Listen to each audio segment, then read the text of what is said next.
Are we all having a great time? Yay!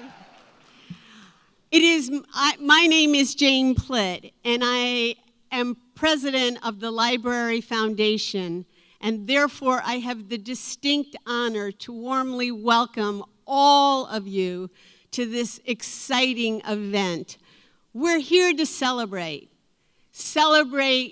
our achievement because of your generosity and the community's response to have raised $100,000. Woo!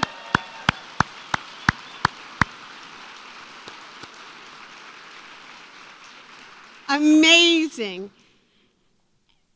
And we did it, we understand, with the hero of the evening, Mr. Stephen King.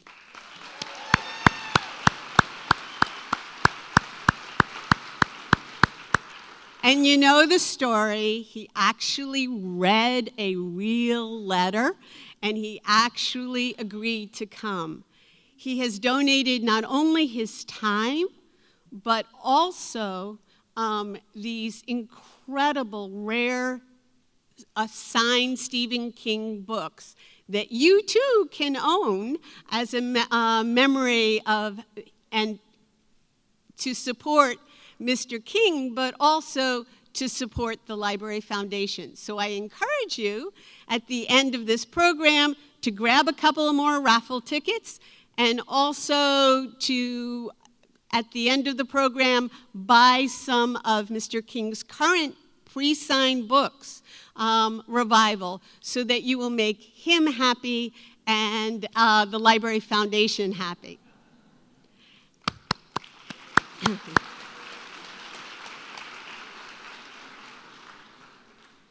Because we want to keep Mr. King happy, I have a couple of requests. Please shut off your cell phones. Please, no flash photography so that he gets distracted. Please honor that.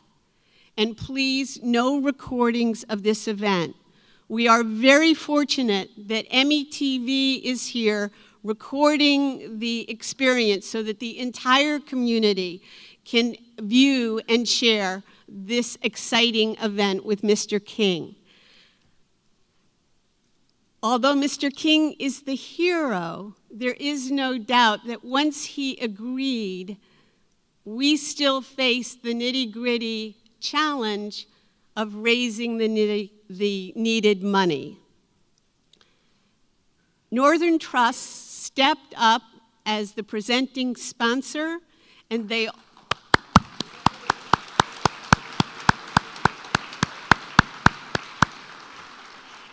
also underwrote the valet service that many of you have been enjoying tonight so that we could truly experience this with ease. So we do thank Northern Trust very deeply.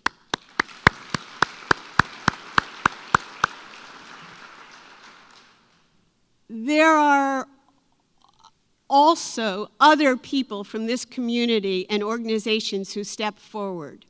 Pier 22 has donated the complimentary dessert bar that we're all going to enjoy after the event. And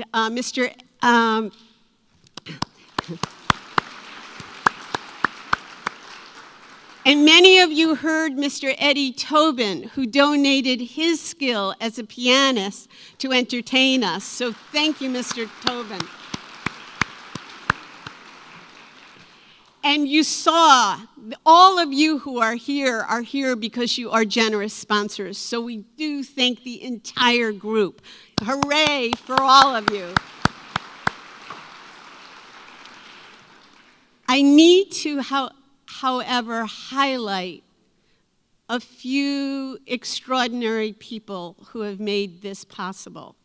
Now we're here, you know, I represent the Library Foundation, and in 1985, some very wise, caring, visionary citizens banded together to create this foundation to provide the needed supplements, and several of those founders are here tonight. In addition, we have board members who are here who have devoted great time and energy. Over 25 people are the volunteer corps who have made this evening so smooth. And I would ask you to give them a round of applause.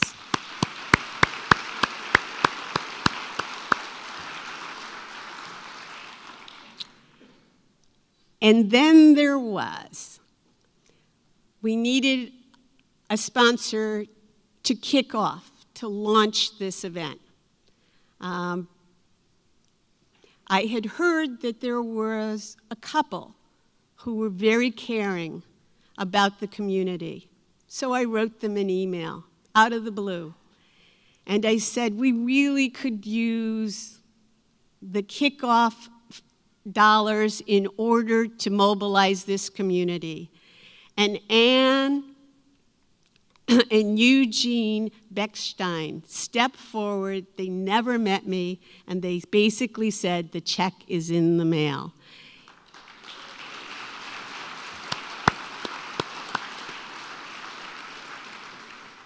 But they did a little more.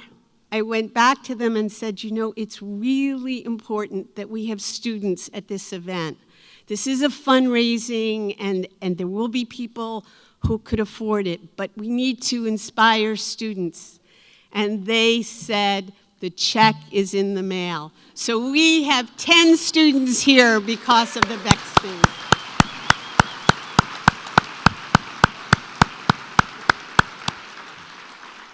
And as I implied, the Library Foundation is made up of only volunteers. And our treasurer, Paul Lynch, took office just before the Stephen King event.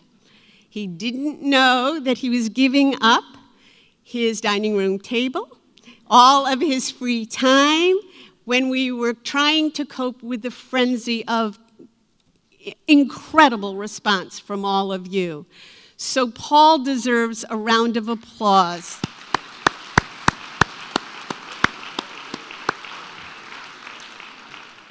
And then there is the event chair, Doris Pope. Mr. King asked us before he agreed whether, if he came, we were up to the challenge of handling a King experience. And we said, absolutely, we have Doris Pope. She is the most dedicated, organized. 6 pages of an Excel spreadsheet was given to each volunteer so that everybody knew exactly where to be. She lassoed in her entire family, and her husband was one of the drivers of the little trolley that may have transported you back and forth. She is extraordinary. You will hear from her later, but could we give her a round of applause?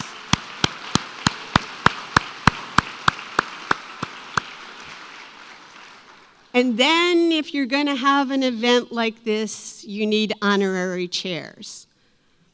There are usually people who bring community credibility. You use their name. You hope they do something for you. We recruited an amazing duo, Sandy and Jim Boyd, who have lived here all their life, who Jim was a library foundation president, and devoted to the cause of bettering this community and library services. They agreed, and we thought, that's nice. And then, suddenly, Jim Boyd is sharing emails with us and strategy and contacts, and then he emails me and says, I got my first sponsor, woohoo!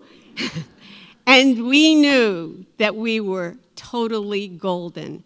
And because of their extraordinary work, this has been a success. So would you warmly greet Jim and Sandy Boyd?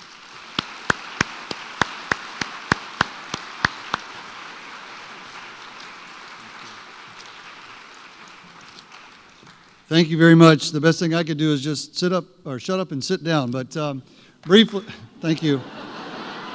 Thank you. I knew I had friends in the audience. But Sandy and I are honored and thrilled to be here tonight and to support this wonderful event. Because of your efforts and your contributions, the Manatee County Public Library System is alive and well, and the literacy efforts that are so important to our community and our state will go on. So we could not thank you enough for being here tonight. And Stephen King is in the building. It just doesn't get any bigger than that.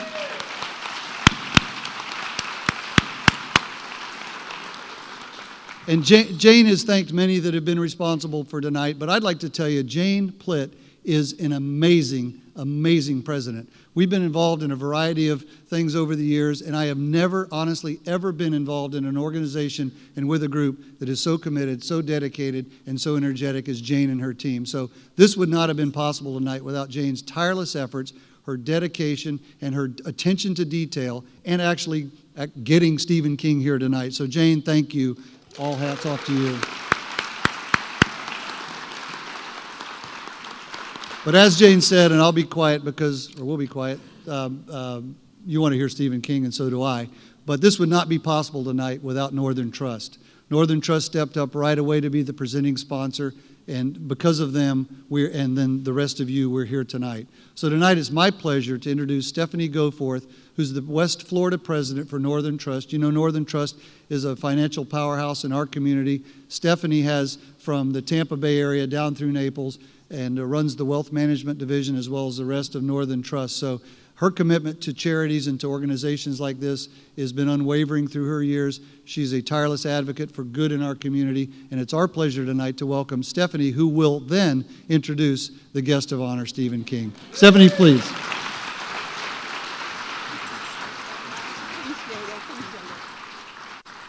Well, you're almost there. Gosh, you got one more. Good evening. It truly is an honor to introduce tonight's speaker and the renowned author, Stephen King. As presenting sponsor, we thank you for allowing us just a moment to talk about what the community commitment means to us at Northern Trust. We're right in the middle of celebrating our 125th anniversary. And philanthropy has always been one of the major pillars of our company since its founding in 1889. Our corporate social responsibility includes a focus on community affairs, diversity and inclusion, environmental awareness, and socially responsible investing. Northern Trust also supports its employees who volunteer their time, such as in great places like this, and expertise to boards, committees, and causes throughout our area, furthering the efforts of our communities, educational resources, wildlife and educational goals, arts and culture, and most importantly, its people. Stephen and his wife Tabitha epitomize community-based philanthropy through their charitable foundation. Stephen originally created the Stephen and Tabitha King Foundation to help support artists who are unable to work due to health problems, such as he suffered when he was hit by a car while jogging one day. The Stephen and Tabitha King Foundation supports organizations and people who have less access to usual channels of resources.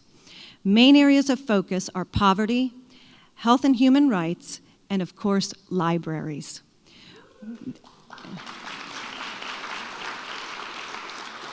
Libraries hold a very special place for Stephen since he met his wife there among the stacks of books at Fogler Library at the University of Maine, where they both worked as students.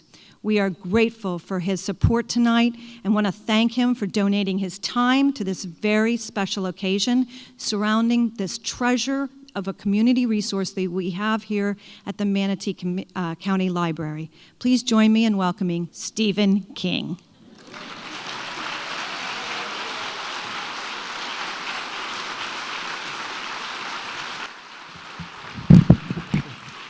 Thank you. I'm sorry about the delay. I was just sitting backstage in the green room getting my picture taken with a cast of a play called The Foursome, which is going on somewhere nearby. I was just sort of hypnotized by all the introductions. Anyway, I want to start by saying that we're not home watching TV tonight, and we're not at a movie, and we're not playing video games. You're here because you read, and you're here to support libraries, so give yourselves a hand.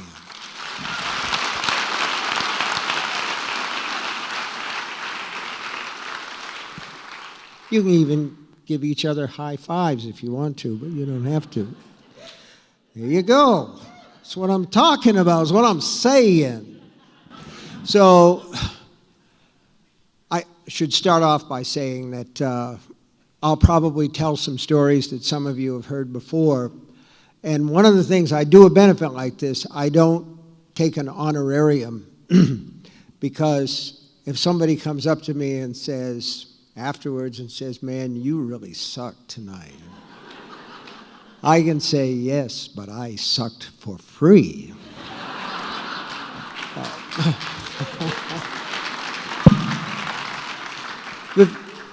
The reason, my wife and I have a foundation, we call it the King Foundation. We try to give something back for all the good things that we've gotten in life. And we're from Maine. We're there 8 months a year, and we're down here in Florida 4 months a year. We started come about 10 years ago. We didn't really want to, but we turned 60 and it's the law.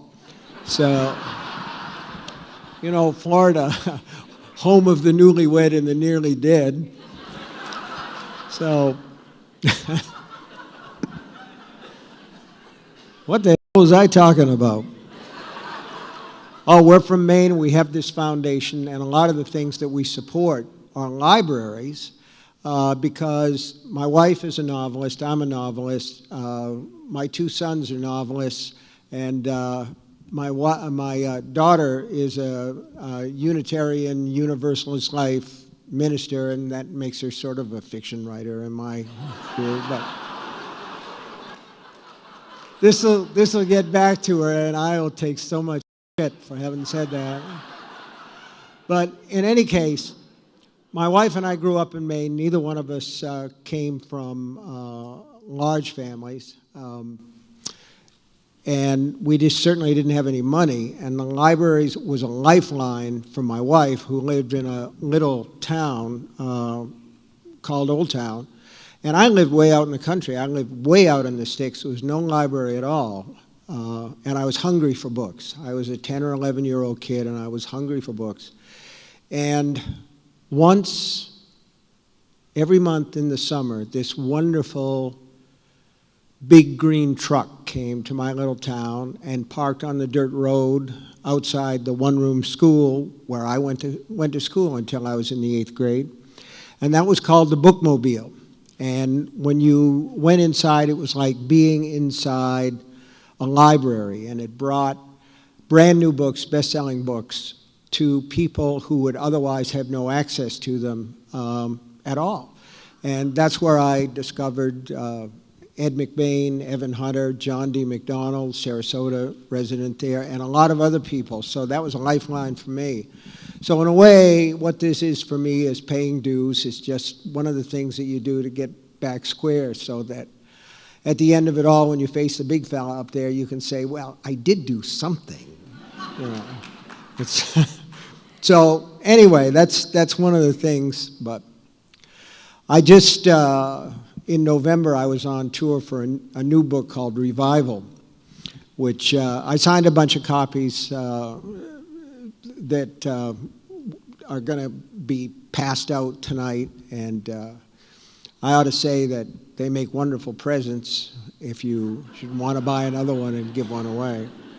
But I was on this tour, and I heard three things over and over and over again on this tour.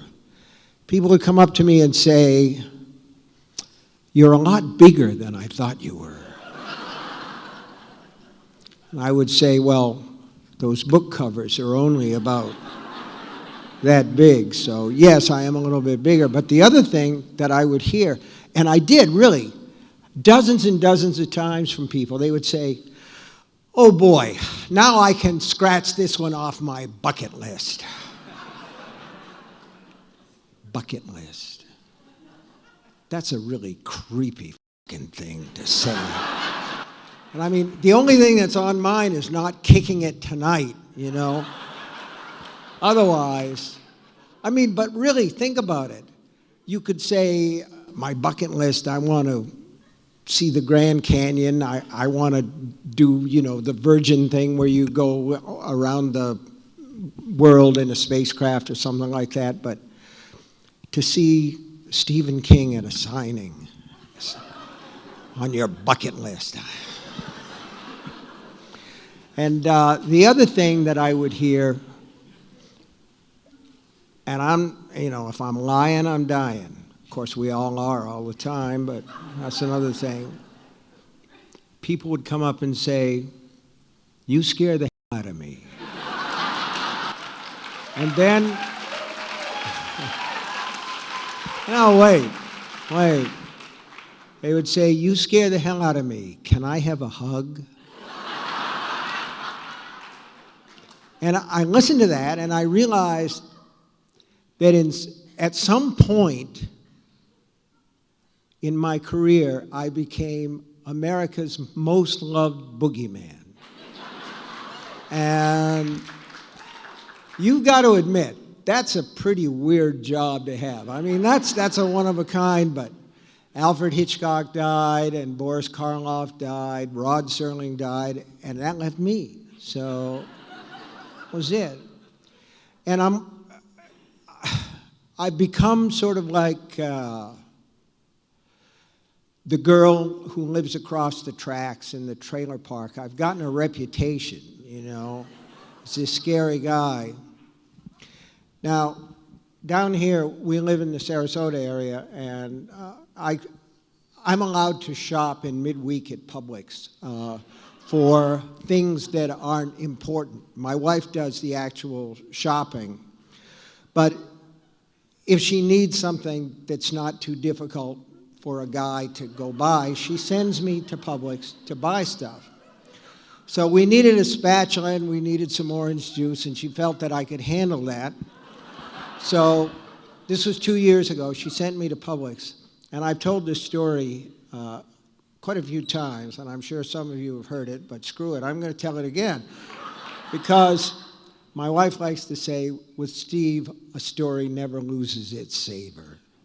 And that's true. I mean, it's true.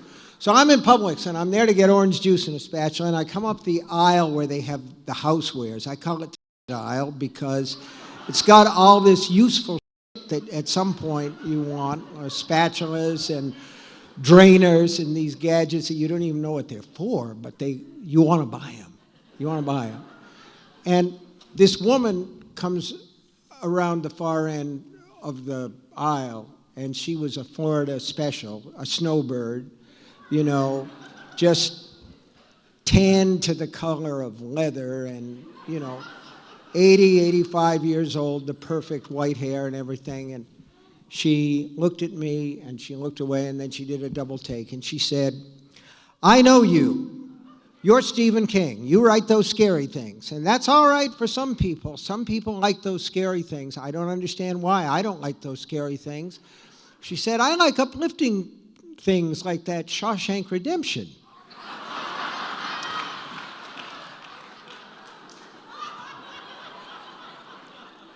And I said, "I wrote that." And she said, "No, you didn't." So you get that reputation. You get that reputation. So here's the thing. When I do interviews, I get you get a couple of questions over and over again. One is, where do you get your ideas? Talk a little bit about that in a minute. Not that there's any very satisfactory answer to it, which makes it worth passing the time with. But, you know, every interviewer, and there was an interview in Rolling Stone a little while ago, and sooner or later somebody will say in this kind of casual way, what were you like as a kid? Which is a code way of asking, what f***ed you up so bad that you're doing this?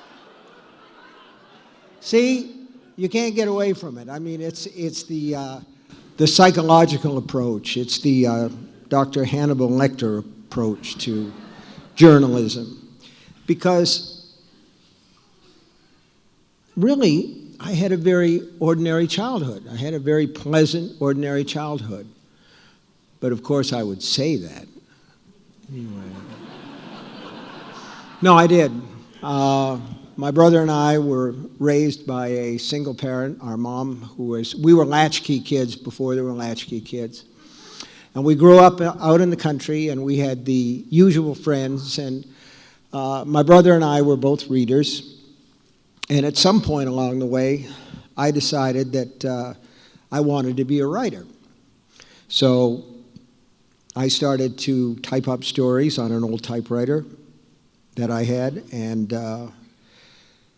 I started to send them to magazines. And I pounded a nail into the wall, and I'd get the rejection slips back, and I would put them on that nail. And around the time that I turned 17 or 18, the nail fell out of the wall because there were so many rejection slips on it. So I got a bigger nail. And if there's any secret that I know to success, it's if you don't succeed, get a bigger nail. So that's what I did, and it worked out. And eventually I started to sell a bunch of short stories to magazines that don't exist anymore, because you can get all that stuff on the internet now. But there were these magazines called Dude and Gent and Cavalier and Adam and Night. And they were the sort of magazines, if you turn them sideways, a gatefold fell out of them. But they paid actual money, and I was working first in a laundry, and then I got a job teaching school for the princely sum of $6,400 a year. My wife and I married young, had kids young, so we were stupid, it happens. And those checks came in handy. $200 here, $300 there. And of course I was very proud, and I wanted my mother to see my published stories. And my wife came up with this beautiful gimmick, because she would photocopy them, because she worked in the Faulkner Library at the University of Maine. And she would put strips of blacking over the ads for the X-rated movies and the dating sites and all the rest of it. And I sent them off to my mother, and she was always pleased, and she would always say, "What magazine was that in?" And I'd say, "Well, actually, Mom, it's in one of those men's magazines, but it buys penicillin for the baby's ear infection," and she liked that. So I started to write novels, and I was not successful at first. And I had a wonderful idea for a book when I was teaching school.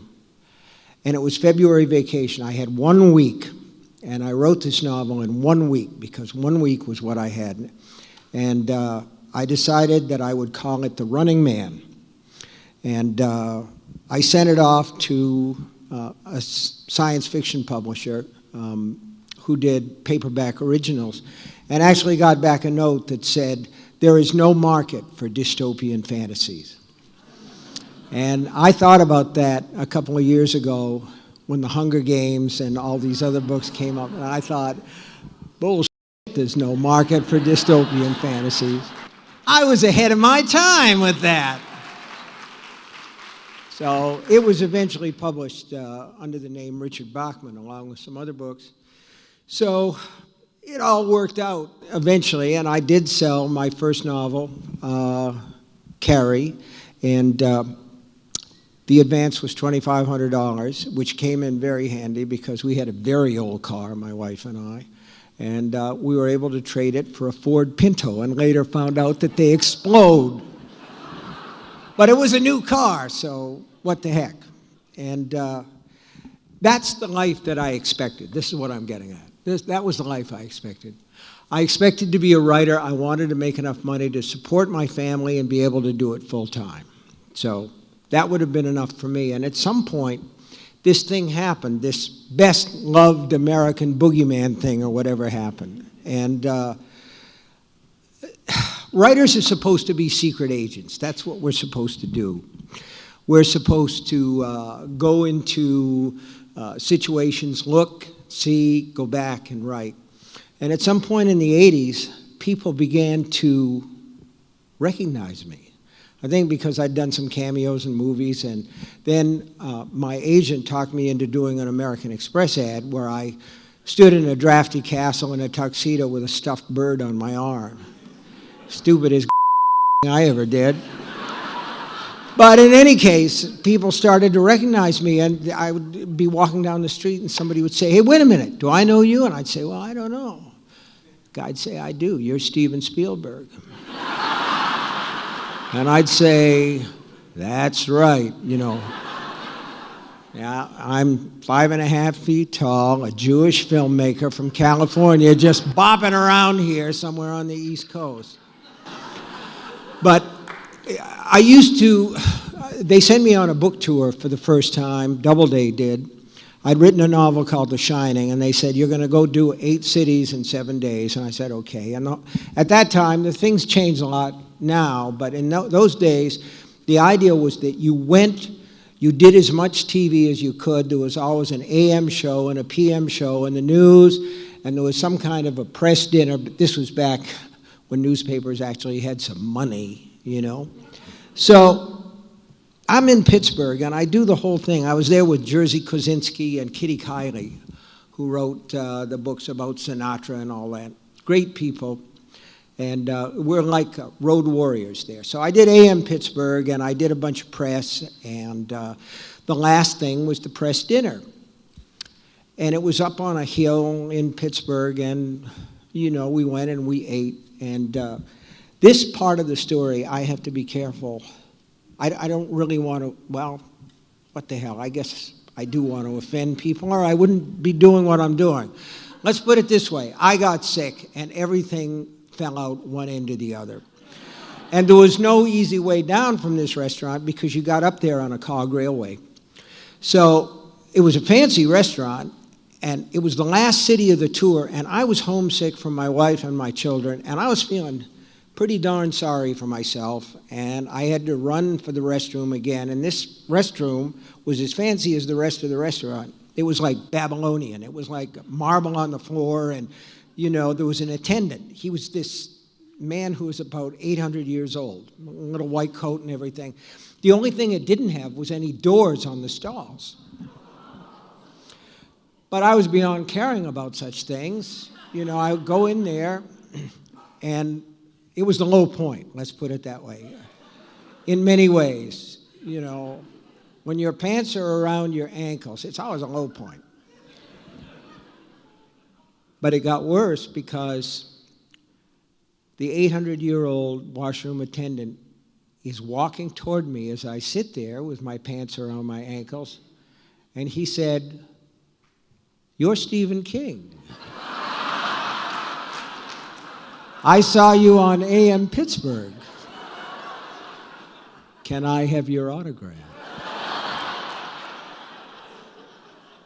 So I signed the autograph, and that's when I started to realize that this fame business was really not what it was cracked up to be. And the thing is, you're wrong to try to enjoy it because God always gets you. I was in Nathan's not too long after that in New York City. You know Nathan's hot dogs? And I was sitting at the counter. Yeah, here you go. And I'm chowing down on a hot dog with some sauerkraut and all the rest of it. And this was quite a while ago, and I was, my hair was pretty long. I had a beard. It was a big black beard, and the mustard was in it and everything. But I was wiping it off and having a great time. And I look up through the pass-through to the kitchen, and the cook is looking at me. And as soon as he sees me looking at him, he's like, back cooking, back cooking. But when I look up again, he's looking at me again. I'm thinking, he's a fan. And pretty soon, he comes around, and he comes around, and he says, are you somebody? And I say, well, yeah, everybody's somebody. He says, no, are you somebody famous? And I'm like, well, sort of. He says, are you Francis Ford Coppola? And I said, yes, I am. And I signed him an autograph on a napkin because I didn't have the heart, man. I did not have the heart to... Anyway, I was going to talk about where the ideas come from because, I had no idea that I would run off at the mouth so long. But the fact is, the ideas come from everywhere, and I used to kid people and say, oh, well, there's a little idea shop in Utica, secondhand used ideas. But there's a moment where there are two separate things in your mind, and then there's a moment where they come together. And that's why I do this job. This is why I still do this job. Frankly, I don't need the money, at least not today, and I certainly don't ever need to sign another book. Not that I actually mind it. And, I made a deal with myself a long time ago, said, if I ever sign a book where I can't read my own signature, I'm quitting this shit. But so far, I still can, so that part's okay. I do it because there's that moment where the ideas come together and you say, I really have to write this. I really need to write this. And I don't want to run on until fatigue sets in, but I will tell you this. I was on a plane with my wife and kids. We were going to England for a holiday, and it was a long flight, and I fell asleep on the plane. I don't sleep well on planes. Mostly I have to be awake and terrified because that holds the plane up. Some of you understand that. There's one of us on every plane that doesn't crash. Okay? We're like the air marshals of the apocalypse. We hold the plane up with our terror. Planes that crash, everybody's like totally blasé. That's the problem right there. And you accuse me of magical thinking. But anyway, I fell asleep on this plane, just a little doze, a light doze. And in it, I saw myself immobilized in bed, and someone was saying, I'm your #1 fan. And I woke up and I said, I want to write that story. And right away, before I got off the plane, I knew that the woman who was saying that was a woman named Annie Wilkes, and that the writer was going to be a stand-in for me. And I thought it would be a short story called The Annie Wilkes Edition. That was the title that was on the original manuscript. And I thought to myself, she's going to have a pet pig that's named after this guy's most favorite character. And after he writes a book, she is going to bind that book in the pig's skin. And then I thought, well, maybe in his skin. I don't know. It didn't really matter, but I wanted to write it. And I couldn't wait. I was on fire. And we were at this hotel, Brown's Hotel in London. And I was jet-lagged out of my mind. I couldn't sleep anyway. It was like 2 o'clock in the morning. And I'm thinking, I'm bright-eyed. So I go to the desk and I say, do you have a place where I could sit down and write? And they said, oh, there's a beautiful desk on the landing on the second floor, this beautiful desk. And it was. And I sat there and I drank like 3 pots of tea, and I wrote the first 3 chapters of that book that ended up to be called Misery. And, oh man, thank you. It's like Steve King's greatest hits, isn't it? Kind of. Play Free Bird. So anyway, I'm writing away and just on fire at this beautiful, beautiful desk. And I did everything that I could do, and I felt like I could sleep. And I went down to the desk, the front desk, and I said, "Thank you so much. That was really wonderful, and what a gorgeous desk." And the guy said, I can't do the British accent. He said, "It is, sir, isn't it? It was Rudyard Kipling's desk. He died of a brain embolism writing at it." But I didn't let that stop me. I went on anyway. So anyway, but what I'm driving at here is that there's a mystery about this job. And the simple fact is, the man, presumably you're here because you've read some of my books and you like them, but the man who wrote those books, who's writing a book now, is not here because he doesn't do public, okay? He just does not do that. He sends me instead, and I talk, and I tell stories, and I try to be a little bit funny, and it's all a process of deflection. When I'm occasionally when I teach, when I try to teach writing, I contend with you that writing can be learned, but it can't exactly be taught. But on the other hand, there are a lot of writers out there who are not able to quite make ends meet with their fiction, with their stories. And so if they get jobs teaching writing classes, I say go with God. But I'm not sure it can be taught. But there is somebody inside who does that job, and he just never comes out in public. I don't do it because I necessarily need to, but because I want to. I do it because I can, and I think that it's a great privilege. And here's the thing, okay? I love these jokes where something walks into a bar, okay? I love those jokes. Always makes me think of this routine that Bobcat Goldthwait used to have. He'd say, "A monkey and a leopard and an elephant walk into a bar together. If you actually saw that, your head would explode." You know? But I love those jokes anyway. And there's the one where the horse walks into the bar and the bartender says, "Why the long face?"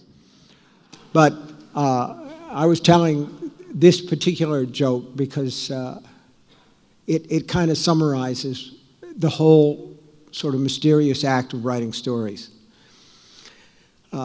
There's a joke where 2 jumper cables walk into a bar,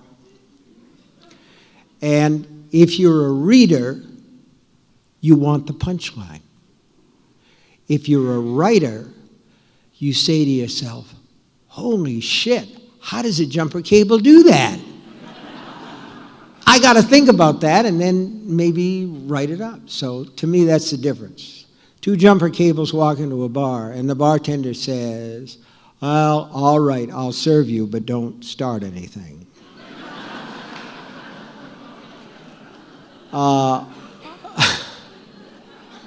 But that isn't the important part. Well, it is if you're a reader, and I'm a reader as well as a writer.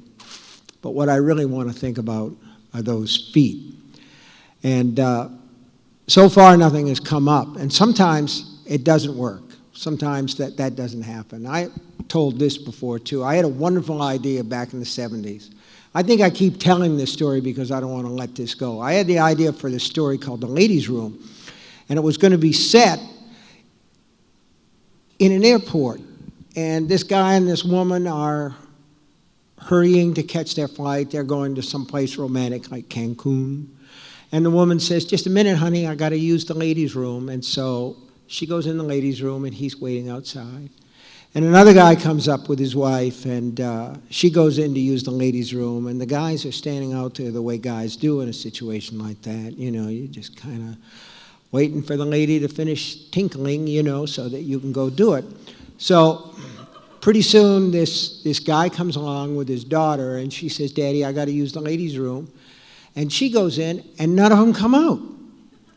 And there's more and more guys. And I was fetched by the idea of what a chain reaction this would be. It would start with this one guy waiting outside the ladies' room. So pretty soon, all these men are waiting, and there's nobody coming out. And so they get a female security guard to go in and see what the hell is going on in there. And she goes in, and she starts to call, "Is so-and-so here?" And just as the door shuts, she begins to scream. They hear the scream, and then the door shuts. So then, you know, a couple of big burly guys come in, you know, and they disappear, and they don't come out. So I could see this chain about how it was going to go to the airport police, and then the local police, the state police, the militia would get involved. Pretty soon it would be this thing, you know, where all these people are going in and nobody's coming out. I love that idea, but I could never figure out what the was going on in there, so I have made that story work for me by telling it at places like this, but beyond that, you know, not that much. Listen, before I call Doris up here, she's got some questions from the audience. I want to point out a couple of things. Well, actually, I want to say hi.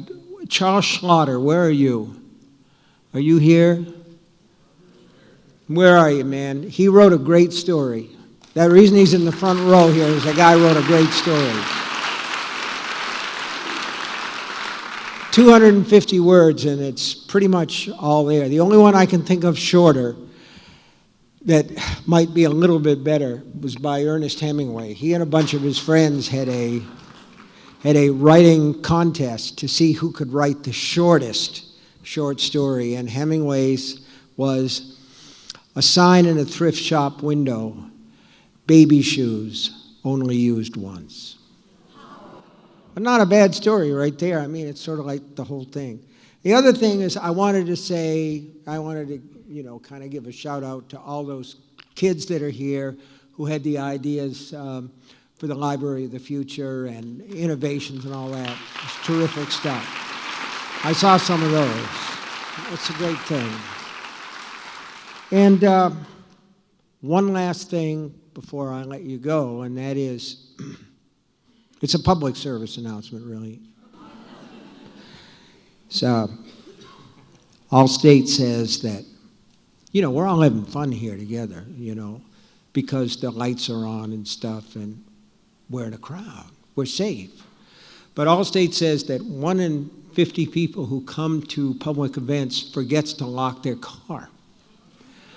And so I want you to check that when you leave, because you'd hate to, I don't want to scare you. But what I wouldn't want is for you to be driving home on one of these empty roads and see a face rise up in the rearview mirror. But, and the same statistics say that 1 in every 250 people who come to public events will forget to lock their house. And I would be the last person to suggest that a crazy person might be in your house right now. And we can all laugh about it because we're all together. It's going to be different later on when you're on your own. Boy, I'll tell you.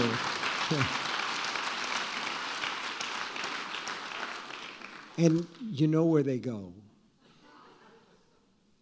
The shower.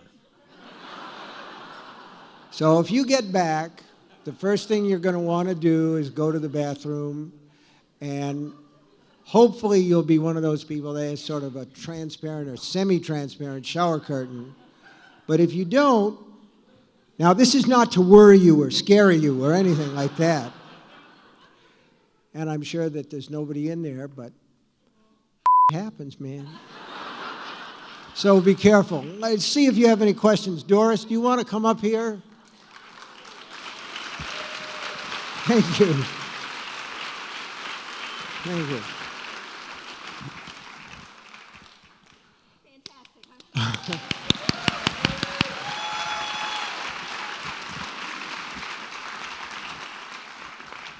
Of course, you're forcing me to put my glasses on in public. Here they go. Okay, here they are. Mr. King asked that I read him some questions from the boxes that you all filled out, or from the cards you filled out and put in the boxes. The first one that caught my attention goes a little bit along with what he's been talking about tonight, children. These are questions from my 4th grade class. We would love to have you visit our school in Tampa and tell us about your writing process. So would you? No.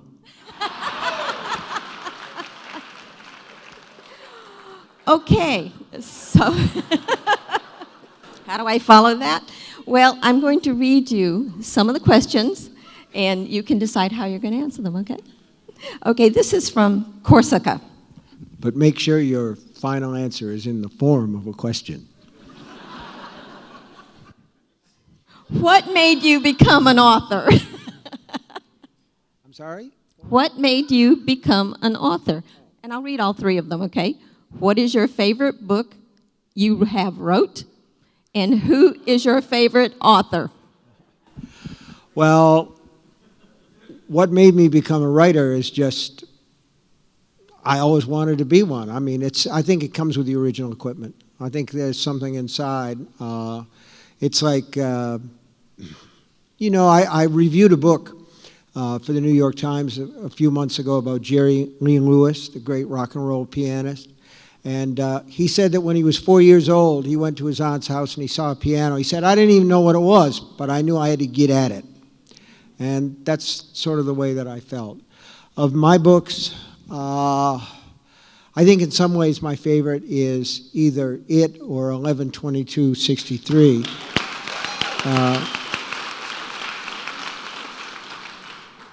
It really is like the Eagles' greatest hits, isn't it? It's wonderful.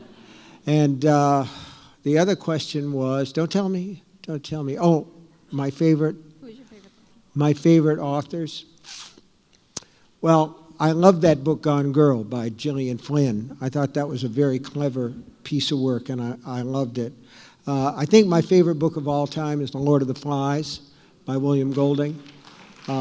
If there was a book that made me want to be a writer, it was that one. And I loved Golding said to his wife before he wrote the book, he was sitting in front of the fireplace with his wife one night, and he said, what would you think, dear, if I were to write a book about boys? Not boys like in a boy's adventure book, but the way boys really are. And she said, I think that would be a fine idea. So I love that book. Great. This is a rather long question. Do you have people give you ideas to write on? Do you do it all by yourself, besides the editor at the end, and illustrator? Also, does the illustrator draw while you're writing the book? From Ellie. Well, that's a good question. But I don't think, with one exception, none of the books are illustrated. I did a book called The Green Mile that was released in, thank you. It was released in chapters, and there was a guy who did interior illustrations for each of those that ended up in the final book. But I'm pretty much a lone wolf when it comes to this thing. I've been very fortunate that I don't have to run ideas by an editor. I can sit down and write, and when something's done, I pass it along, and I've been fortunate that people have decided that they want to publish what I write. But in terms of the editing question, let me just say that, you know how they say a lawyer who defends himself has a fool for a client? Well, a writer who won't take an editor's advice is a fool, period. and he has a fool for a client, I guess you'd say. But I always smile. I've written a lot of long books, This reminds me of something a reviewer said about James Michener. Michener wrote a huge book called Centennial, and the reviewer said, I have two pieces of advice about this book. The first is, don't read it. The second is, if you do read it, don't drop it on your foot. And I've written some books like that were big doorstops of a book, and a lot of times the editor, the reviews will say, well, this would have been a pretty good book if it had had an editor, snark, snark. But they don't see behind the scenes. One of the long books is called Under the Dome, and the manuscript was about 2,000 pages long, but the editor took the steam out of that hot dog. Well, that follows along with a question from Isabella. How long does it take you to write a book? And she drew a picture of one in case you're not familiar with it. Yeah. Isabella drew a book. It's very nice. How long does it take you to write a book? You work along until the book is done, that's all. I'm a fast worker, and the reason I'm a fast worker is because I'm afraid that if I slow down and give myself too much of a chance to think, that I'll decide that what I'm doing is crap and it doesn't make any sense. I don't have the world's best self-image, frankly. I'm a little bit puzzled by the success that I've had, and a lot of times when I'm in a group like this, I feel an outpouring of affection that's wonderful, and at the same time, I always feel a little bit like an imposter, like you can't possibly want to come and listen to my stuff. But so the idea is to keep it fresh and not pay too much attention to my own insecurities or whatever they are. And the result is that in most cases, a book should take about 5 months to write a first draft. I usually, people say, how many words do you write a day? And I don't really keep a word count, but what I try to do is to get 6 pages of finished copy to my manuscript.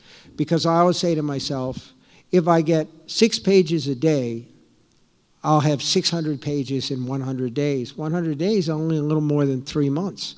That's not bad, if you stick to it. So, and you take it a day at a time and try not to get too overwhelmed. Because in a way, Dorothy Parker said writing a novel is like trying to cross the Atlantic in a bathtub. And there's some truth to that.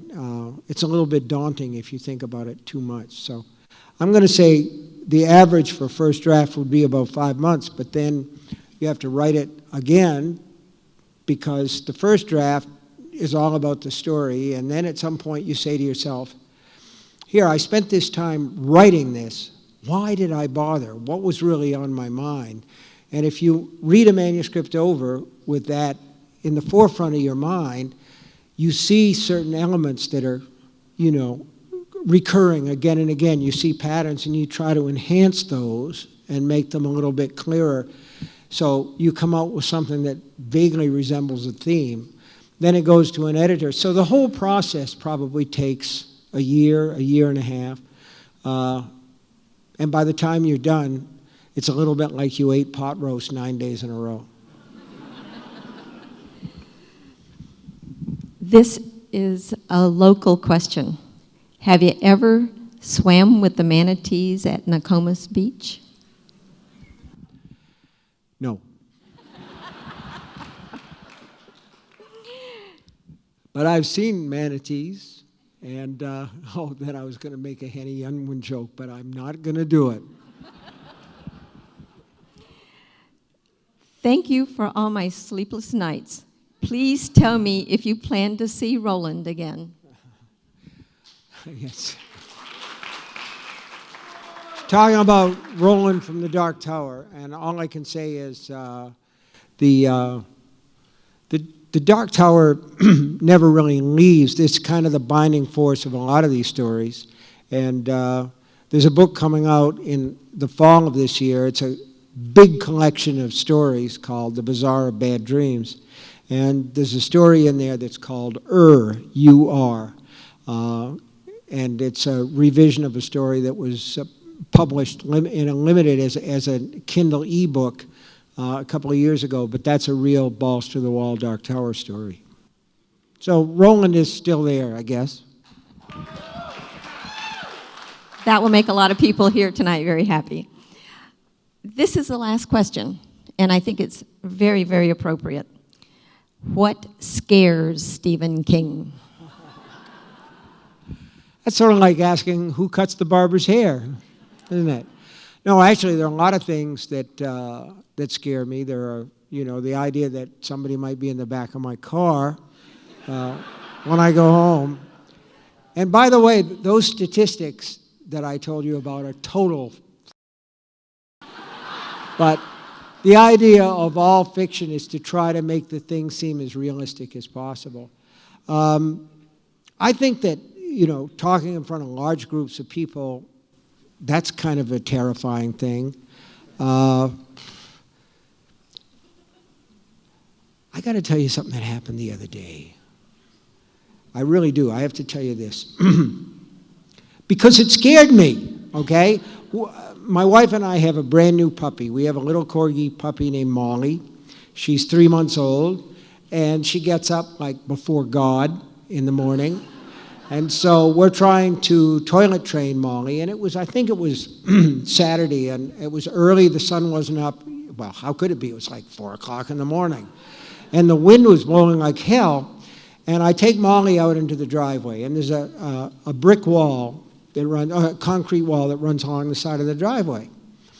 And Molly gets really interested in something, and she approaches it, and then she jinks away, and then she starts to go back again.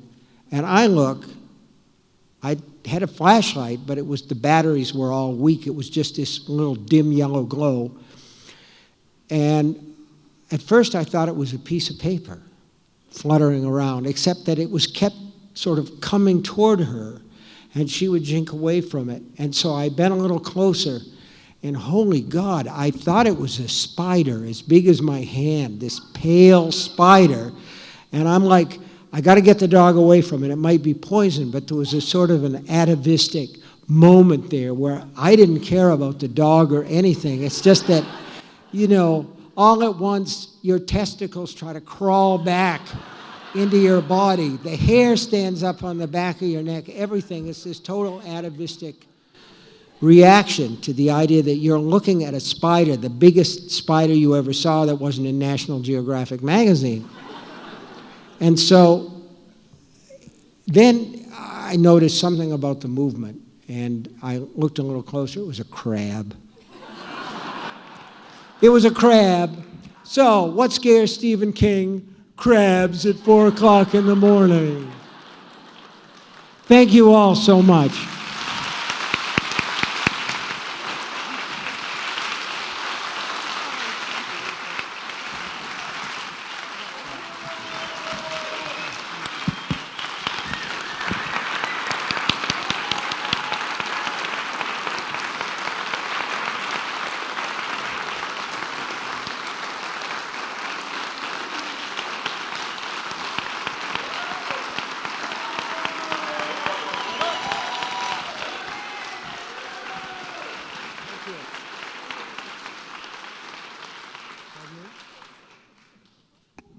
Can I turn it back on? I can turn you on. My husband's in the audience. Mr. King. Steve. Steve, thank you so much. On behalf of the Library Foundation, I want to thank you again for your generosity of time and talent. You have been terrific tonight. Thank you.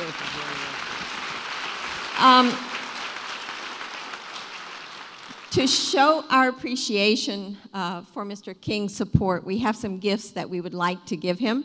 So if you will stand by for just a second, I'll get the gift givers. You give me presents, I'll stand here. All right.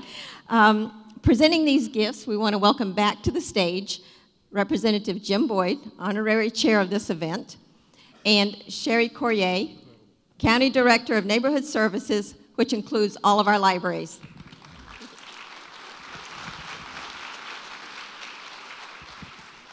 What an evening, huh? Wow. You know, we all knew you were an incredible author. We had no idea what a comedian you were as well. Thank you very much. Just ask my wife, she'll tell you. Mr. King, on behalf of the Florida House of Representatives, it's my honor to offer you a tribute, just to recognize the incredible impact you've had on the literary world. We're so proud you're a part-time Floridian. You realize we talked in the green room, no politics, but we don't have a state income tax here, so you're welcome to move here full-time if you like. Thank you very much. Well, that's wonderful. Mr. King, we are so honored to have you here. And on behalf of the Manatee County Board of County Commissioners, I'm here to say thank you. We have some gifts for you. We heard that you had some favorite things, so we tried to rustle those up. And we just want to tell you how much the community and all of you, we want to thank every single person in the audience for bringing this wonderful opportunity to the community, and your public library system won't let you down. We'll make it work. And so we heard that a girl from the county walked into a bar. Yeah.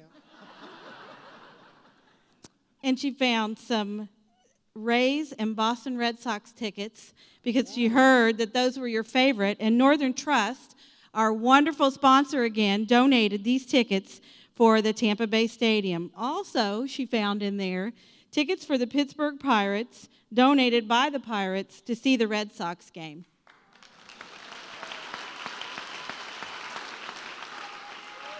While she was in the bar, a few other things she heard was that you liked blues. And so our own very own Realize Bradenton contributed 3 Blues Festival t-shirts for you. So you have to do laundry for at least 3 days. And then our favorite, the Library Foundation, donated to you, and Doris is going to show you all, an I Geek Libraries t-shirt right from your Manatee County Library.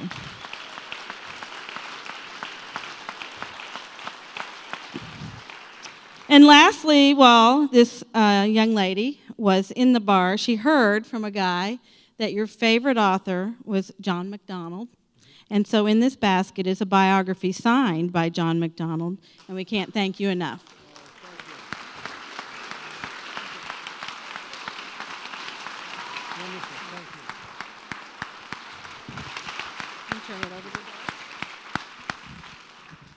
So thank you, Mr. King.